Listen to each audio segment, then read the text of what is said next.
Welcome to The Explainer.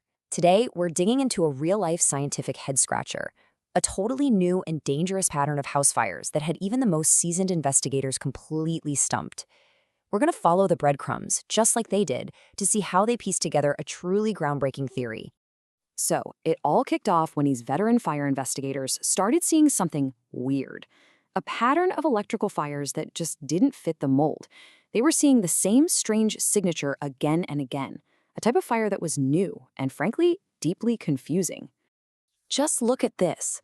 Normally, you'd expect a fire to start at an outlet, maybe a switch, or inside a junction box, right? Those are the usual suspects. But these fires, they were starting in the middle of a solid, perfectly fine wire, buried deep inside walls and ceilings. I mean, these are supposed to be the safest parts of a home's electrical system. Okay, so to really get how weird this was, we first need to understand what investigators usually find at an electrical fire. Once you see what's typical, you'll understand why these new cases were so bizarre. All right, so most electrical fires come down to something called resistive heating. The easiest way to think about it is like a faulty wire acting like the heating element in your toaster. It just gets hot. It's this slow, steady heat buildup that happens over a really long time. And here's the kicker. It doesn't cause a big power surge, so your circuit breaker never trips. It just silently cooks any wood nearby, breaking it down into charcoal. That's a process called pyrolysis, until it's basically kindling, just waiting to ignite. And this is the heart of the whole mystery. Usually that resistive heating thing happens at really predictable weak spots. You know, a loose connection, a corroded outlet, a staple that's pinched a cable too tightly. But in these new fires, the failure was happening in a perfectly straight, undamaged stretch of wire. There was just no visible reason for it to be overheating. None. Okay, so with all the usual causes ruled out, investigators had to go back to square one, the evidence. This is where the real detective work kicks in, piecing together a case from some very, very strange clues. And at scene after scene, they found the exact same thing, that telltale sign of slow burn resistive heating causing pyrolysis. You can see it so clearly in this picture. See how the charring on that wooden beam starts right where the wire was touching it?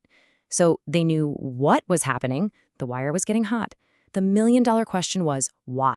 So they basically started building a clue board, just like you'd see in a detective movie. And as they documented the details from every single fire, this really distinct pattern started to emerge.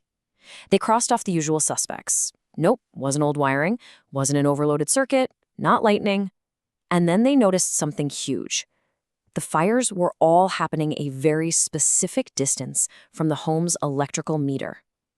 This process of elimination was pointing them in a direction nobody had ever considered before.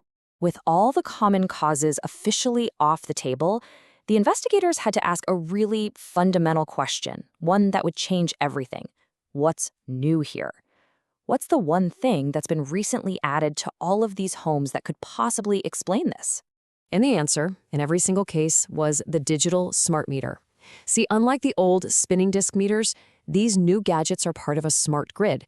And what that means is they create a two-way conversation between your house and the power company, and they do it using radio frequency, or RF signals. Yep, the same kind of energy your Wi-Fi router or your cell phone uses.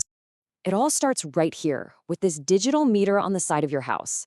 This thing isn't just sitting there passively measuring your power usage anymore. It's actively broadcasting that data out wirelessly.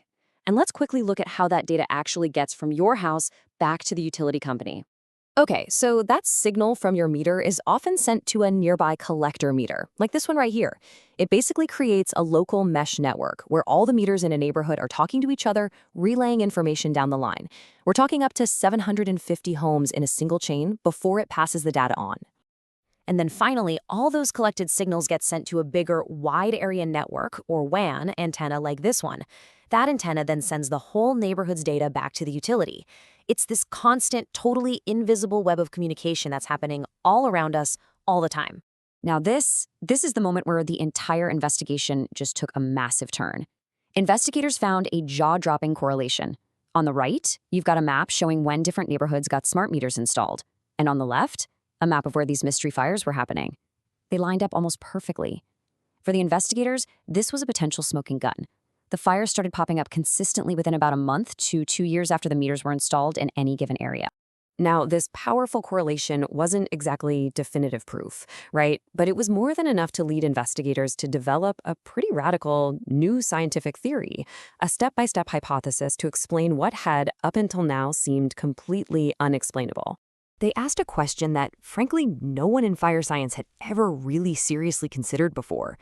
Could the invisible radio frequency energy itself be the source of the fire? I mean, could these waves actually be interacting with plain old house wiring in a way that generates intense, focused heat? Essentially, could it turn a perfectly safe wire into a dangerous heating element?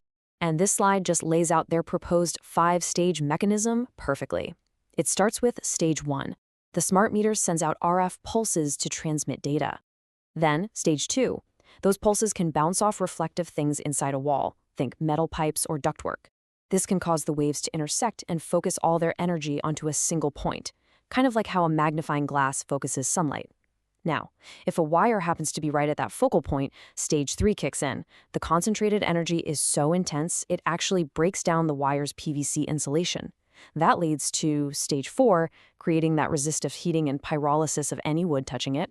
And then finally, stage 5, full-blown flaming combustion. So, what does this all mean if this theory holds water?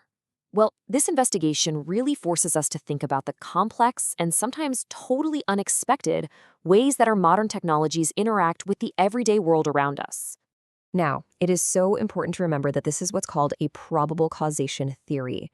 It was developed by a team of experts who meticulously followed the scientific method to explain the very specific pattern of evidence they found. It's a really compelling explanation, for sure, but it is not at this stage universally proven fact.